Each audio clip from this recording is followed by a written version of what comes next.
Crowhill here, coming to you from the Royal Oak Tavern in Westerville. Today we review a porter and discuss abusive empathy.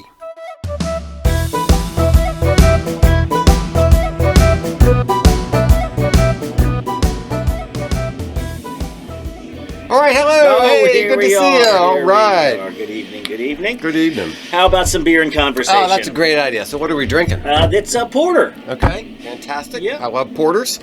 And so what's on your mind? Well, I was wondering, you ever heard, Jordan Peterson talks a lot about the devouring mother. Apparently it's like Devouring mother. It's like a Jungian archetype sort of thing. Okay. It occurred to me the other day whether any kid of a devouring mother just turned to her and said, "I don't really care, Margaret." Yeah, stop your devouring. Stop. I don't know about that, but I'd like to hear more about this abusive empathy after I try this. It's not just a regular porter. It's a robust porter. And it's not all that robust. Not it's just really. a touch robust. I mean, you figure a porter's in the 4 to 5 range, and this is just 5.6, 5.6, but... might be robust on the flavor side. And I've got a robuster porter upstairs in a fermenter. Right. So I thought I would try this since I got robust porter on the mind. That one's probably going to be more like a 6 or 7. Yeah, this one definitely has got a lot of robust flavor. It's not robust on the ABV, but it's robust on the flavor. There's a lot of chocolatey, malty, almost coffee kind of flavor coming through there. Yeah. We need to do a blind taste test with 2 stouts and 2 porters and see if we can actually nail it. Yeah. I mean, it's delicious, but blind, I'm not sure. I could. There's a lot of confusion between stout. Supposedly, the difference between a stout and a porter is that the stout has roasted barley. But you can't always taste that. Yes, it's getting a little. Tastes a little roasty. It does taste a little roasty. Yeah, it says it's and heavily roasted stouts. Yeah. Okay.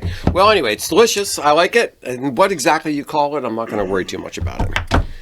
No, so we'll get to the devouring mother. Yeah. Let's just start with the abusive empathy. Isn't that an interesting word? It's a great, just because of its contrast. Yeah. So what is going on here? So abusive empathy is using empathy as a weapon or a tool to manipulate somebody. Yeah. Yeah. So the idea would be it's kind of like you put on a sad face and you're trying to manipulate somebody into do something, or somebody takes some position and you try to make them seem like they're a horrible person because they're not being empathetic towards somebody that might be affected. Yeah, but to me it seems like you've got 2 different things working side by side. It could be a weapon in order for you to get your way by making the other person feel bad. Right. The other one is you're actually trying to do good. Yeah. And in the process of doing good, you're doing harm. Okay. Right? Would be a different version of just like a little bit of too much of spare the rod and spoil the child. Yeah, so it's an interesting mix of words because abuse doesn't sound like empathy. You know, like empathy is you're feeling what the other person's feeling. Abusive empathy is when you take that instinct to feel empathy and you use it as a weapon to go after somebody. All right, that's that half. The other half is there's a kid or a friend with a serious problem. Yes. And you are so in on the empathy side that you don't help the person address the problem. Yeah.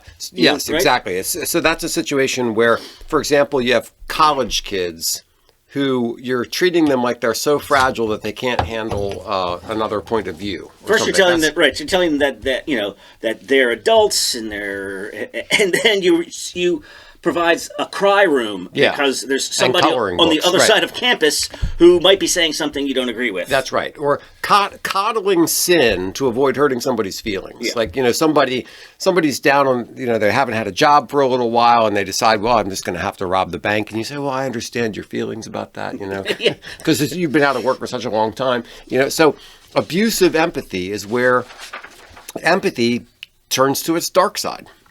And we actually saw an interesting story about this where J.D. Vance was talking with some reporter. Right. Yeah.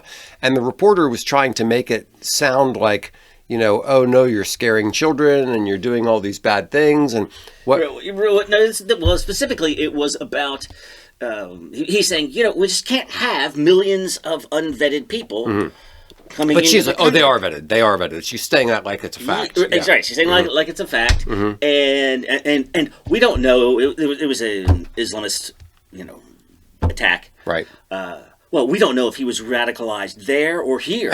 And right. That's, his that's when he says, "I don't care, Margaret." That's he doesn't right. know if he wasn't supposed to be in the country, and whether that doesn't matter. So rather than play into the, he's just a poor immigrant who's been, we don't want to be down on all immigrants' side. He's like, I don't care. And this for the writer of this article was like a real moment, like where you stop being held hostage by somebody excuses you of a lack of compassion. You just say, I don't care, Margaret. That's the way it's been for such a long time that George Bush had to invent a term, the compassionate conservative, to try to fight. His way of fighting against this abusive empathy, which has been going on for quite a long time, was to say, "Oh no, we're compassionate conservatives." Right, exactly. Their weapon was trying to paint conservatives as not compassionate. Yes. He says, I got a jiu-jitsu move on compassion you. Yes, that's right. Yes. Yeah, and compassion is a good thing, of course, and empathy is a good thing. But when it turns into this tool to manipulate and obscure, then that's the problem. It's like when you prioritizing emotions over facts. Yes, or then you some youngster commits some horrible crime, and then you go there and see the weeping tears, not of the victim's mom, but of the attacker's mom. Yeah. What a hard life he had, and there's a picture of him in 7th grade because they don't have a graduation picture of him because he never got that far. So the only picture they have of him is when he was a bright little toddler, and you're like, oh, maybe... Poor kid. The justice system is going to be really mean to this guy. The world was hard on him. Yeah. Well, where's the compassion for society at large? Yeah. And so I think it's Steve Miller. Is he that thin, baldy guy? Yeah. He's whip smart. I mean, there's a lot of guys in the Trump administration who are just smart and don't take any crap. No problem getting in front of a camera and a microphone and shooting these journalists, pseudo journalists down. That's right. Just like the new press secretary. She's amazing too. Yes. Anyway, somebody was saying about how children are being frightened because ICE is going and arresting people in or around schools or something like that. And Stephen Miller's not taking a bit of it. He's saying, no, wait a minute. We're rescuing children. Do you know how many children have been trafficked across the border? You know how many children have been abused and been raped on the way up here? He's like, he just was like totally turning the tables on her. And I'm so glad to see it because we spent too much time trying to make the left not hate you. Yes. Well, there's nothing you can do unless you just go full left. Yes. And that's been the way it's been my whole life is the Republicans have been always apologizing, always giving in, always bowing to this abusive empathy. And finally, we're just saying, no, we're done with it. We're not putting up with this anymore. And I'm glad of it.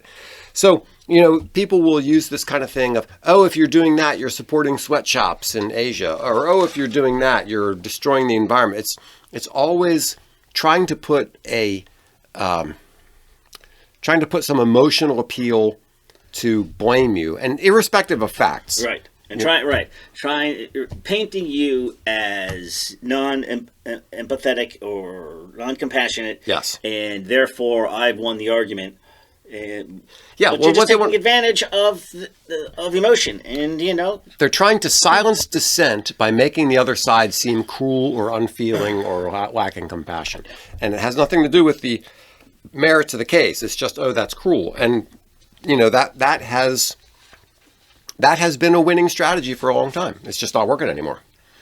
Yeah, there's almost like there needs to be some sort of a Emperor's New Clothes story about this. Yeah.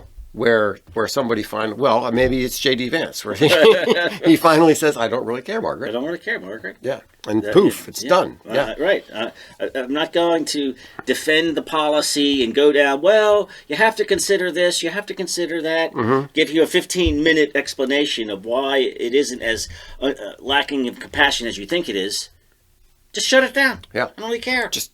I'm done. I don't care about it anymore. So now I brought up in the beginning the devouring mother. Yeah, right. Because there's a somewhat of an analogy between this abusive empathy and the concept of the devouring mother.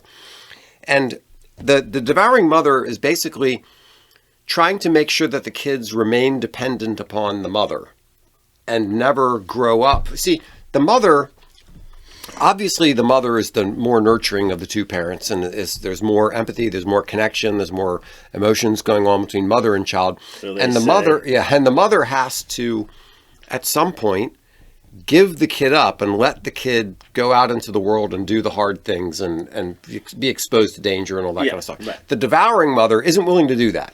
Right. The devouring mother wants the child. Right, so you've got mommy's boy, and then later on, 10 or 11, he's become daddy's boy. That's right. Which is why kids who grow up without daddies don't do very well. That's right. They don't get the balance. Yeah. So the devouring mother wants to keep the kid in a state of dependence. Emotional and physical dependence. They don't want them to take risks. Oh, I'm just trying to protect you. They don't want them to become independent. They always want the kid to be dependent on the mom. Right. And in her mind, she's protecting. But she's doing damage when she thinks she's protecting. And I guess the farthest extreme would be Munchausen, where you literally physically keep the kids sick. Yes. So that they're dependent on you, and of course so that the rest of the world can see what a dedicated mom you are. That's right. Or perhaps, I love you so much, I'd love you even if you became a girl. Which you are, by the way, because all my friends have trans kids. Yeah. And I look like a weirdo. You've seen the one where the boy is saying, but Mom, I don't want to have my chopped off. And she says, don't be so selfish. All my friends have trans kids. That's just so disgusting. It's awful. But so, yeah, this idea of manipulating a person so that they remain needy is like another side of this abusive empathy thing. And then I thought of a couple of examples in popular culture. Danny Kaye in White Christmas is basically pulling the whole abusive empathy thing on the Bing Crosby character, because he's making himself a victim and he's playing up, how much he suffered, which he didn't really suffer at all, to try to manipulate Bing Crosby into what? Into doing things for him. So Bing Crosby is this big singer, and Danny Kaye pushes Bing Crosby aside, and so the rock wall doesn't fall on him, and then Danny Kaye gets some very minor wound on his shoulder, and Bing Crosby says, "Oh, I owe you." Back in the war, and then they come to the States, and he's saying and he kind of guilts him into accepting him as doing a duet instead of doing a solo show, all. So that's one, and then Eddie Haskall kind of weaponizes his kindness and respect to manipulate situations. So that's, anyway, just some examples. And sometimes you see people using Christian verbiage in order to, the Jesus meek and mild side. Sure. To say, selective mercy, like, life is so bad in their country that we as Christians need to open our hearts and open our doors, but not literally because they're not coming into my house, but open your doors and bring these poor suffering people in, because if apparently you don't love Jesus if you're not for open borders. That's right. Well, that sort of ties into a letter we got, which I'll get to in a second, but a lot of people use Christian language to make it seem like it's always the right thing to apologize. So Gruffy Gummy writes in, did you ever see the show Gummy Bears? I don't know. I didn't know it was a show.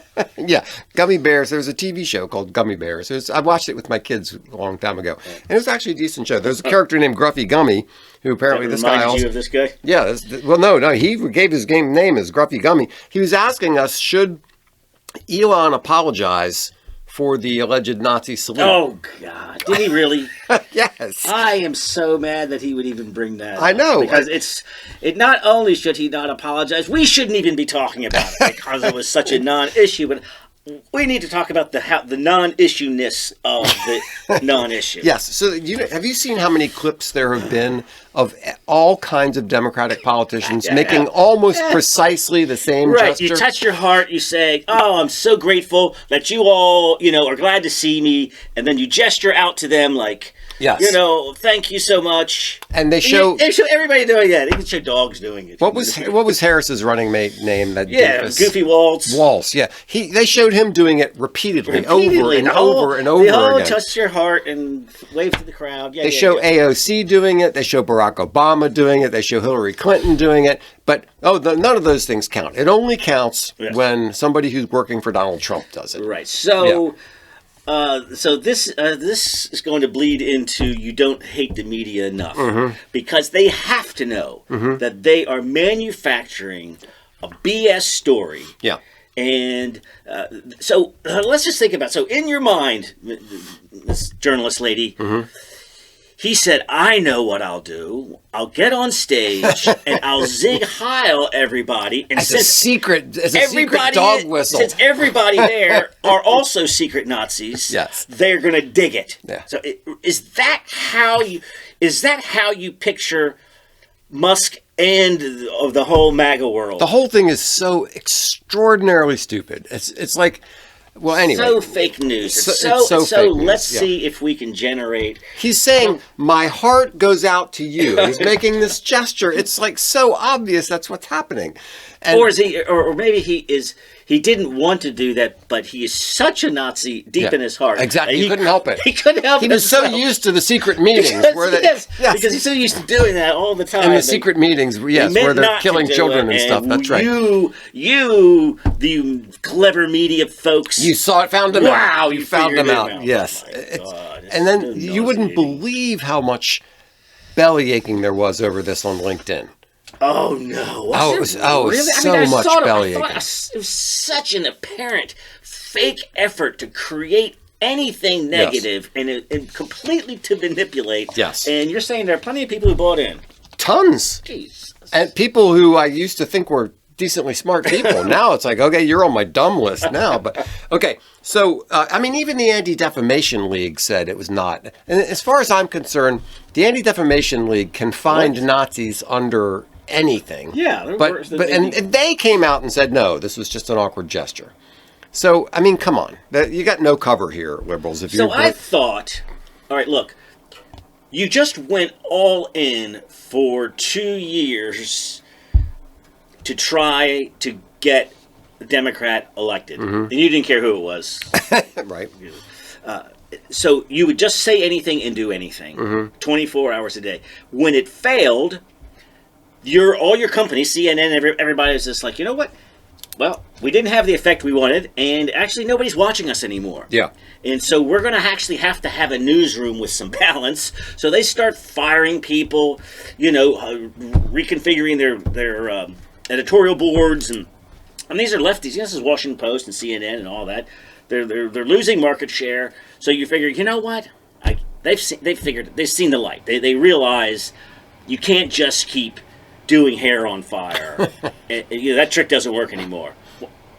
No. Now you're proving me wrong. No, it's still hair on fire. You're right there. You're right where you always were. Yeah. Repeating known lies. Yes.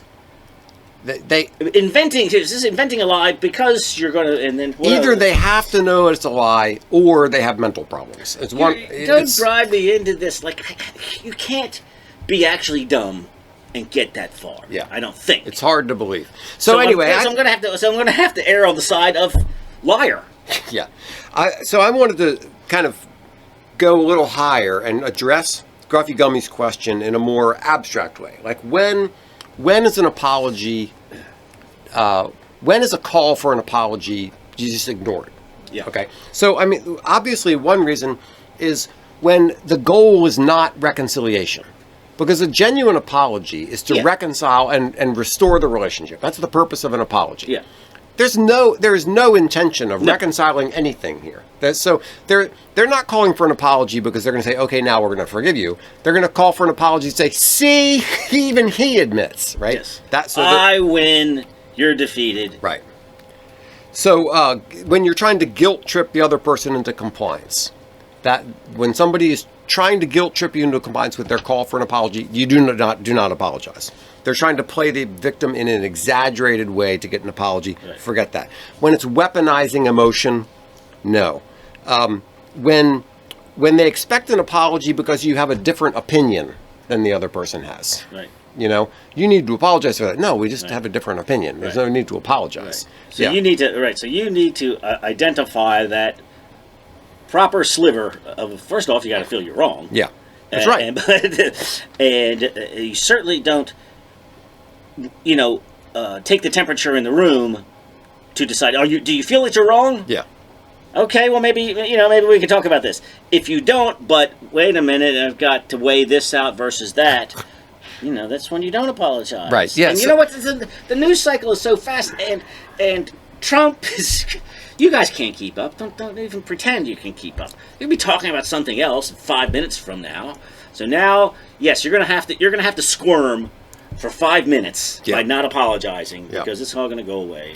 And I'm a big fan of apologizing. I mean, when you've done something wrong, you absolutely should apologize to restore the relationship. I'm a huge fan. But when it's this kind of situation, absolutely not. So is my wife, but for me. And all these things tie into, as you said, you don't hate the media nearly enough. No. However much you hate the media, you don't hate them enough. Every time I see that as a headline, I know I need to read this. Yeah. Because it's going to be the garbage media being garbage. Yes. And then you're like, you're right. I don't. I just got an email today that quoted this thing called the Edelman Trust Barometer, which is this survey that's done all around the world. And it said 70% of respondents fear that journalists and reporters lie to us to manipulate our opinions. 70%. Whoa, that's numbers higher. Yeah, well, it should be 99%. Yes. And the 1% are like people in nursing homes. So it should be way higher than 70% because obviously journalists are lying to us. But 70%, that's pretty bad. Yeah, it's hard to get 70% of people to say that water is wet. Yeah, that's bad. Yeah. And encouraging. Yeah, so I keep seeing these things on X and various places where there's some story about the media lying, and it says you don't hate these people nearly enough. Right. And I just thought we'd throw out a couple of examples of. So one that's a huge example is continuing to say that Trump was supporting Nazis at that rally in Carolina. Boy, there were very fine people on both sides. They got on that one, and they said, we are not going to let go. They're not going to let go. Even though if you listen to his original statement, it's clear as a bell that he says, I'm not talking about the Nazi guys. I'm not talking about them. He says that explicitly, clearly, but they keep repeating it over and over and over again. When you see that edited version and you realize the editing, then you go, I don't hate these people enough. How about the white people on the cover of the magazine? Did you see that one? Oh, yeah, the New Yorker? Yeah. So this is a party thrown by a black man, and there were black people in the original photo, but they clipped the photo to only show the white people. And it was what? It was like the future of... They wanted to make it seem like it was the Nazi youth or something. But it was reclaiming the culture or something like that, right? Yeah. And I saw an interview of the guy who actually had sponsored the party. This black guy who sponsored the party. Yeah, and it's like, what do you think you're doing here? So how about the Trump hates veterans? Oh, yeah. It's a totally nonsense story. He's going to do more for veterans than any president. And the whole suckers and losers thing. Yeah. He never said it. And but if you're Joy Reid, you're going to repeat it. Right. How about the repeated lie that officers were killed on January 6th. Yes, you hear that all. Hear it all the time. It's absolutely false, but they repeat it all the time, and they have to know that it's false. They have to. That's why I have to come down on their liars and not dummies. Yeah. How about when Trump comes out saying that we shouldn't have taxes on tips? Yeah. And the media is like, "Oh, this is horrible. How can you do this?" And then Harris comes out and says no taxes on tips, and nope, I guess it's a good idea. Yeah. I mean, nobody's going to say she's brilliant, but they'll at least say it's a good idea. I like to meet one person who thinks she's brilliant. That's just I know. Wouldn't it be? Gosh, what a moron! I was saying earlier that my take on our celebration was a 60-40. I'm excited about Trump as president, and 40. We dodged a bullet. Yeah. And then every once in a while, I just get reminded of how stupid she was. And I was like, can you imagine? Then I become like 70 dodge a bullet and 30 Trump. I mean, I know. Lordy. And plus all the crap that he is undoing with the trans and the flags and the stupid spending and all that. I'm like, we would have just had more and more of this garbage for 4 more years. And she's just so insufferably stupid. Okay, how about this one? This one was amazing. This when Israel was negotiating to get the hostages back from Hamas. Yeah. And somehow it always turns out that it was like a 10-1. Yeah, that for this number of hostages, you have to give way more Palestinians. Yeah, it's like a completely innocent person and 10 murderers. Right, yeah, it's completely one-sided. It's crazy. I don't know why they do it, but this is the way it ends up. And the reporter asks, so do you think that, like in the math here, do you think that Palestinian lives are worth less than Israeli lives? And to his credit, his credit, his jaw dropped. His jaw dropped. He said, that is an outrageous accusation. That is your analysis of this, you dummy?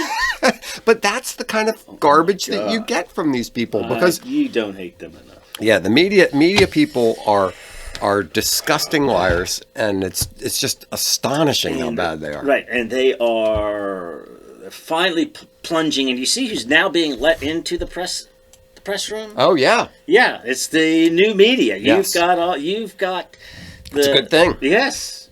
You got no, it's not just you guys anymore. Yeah.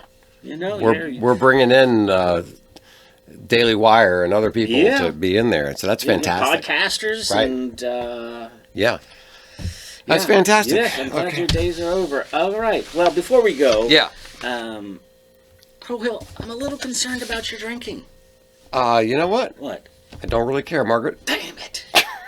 Cheers. Cheers. Thanks so much for listening to Beer and Conversation with Pigweed and Crowhill. Remember to visit us at pigweedandcrowhill.com or send us an email at pigweedshow@gmail.com.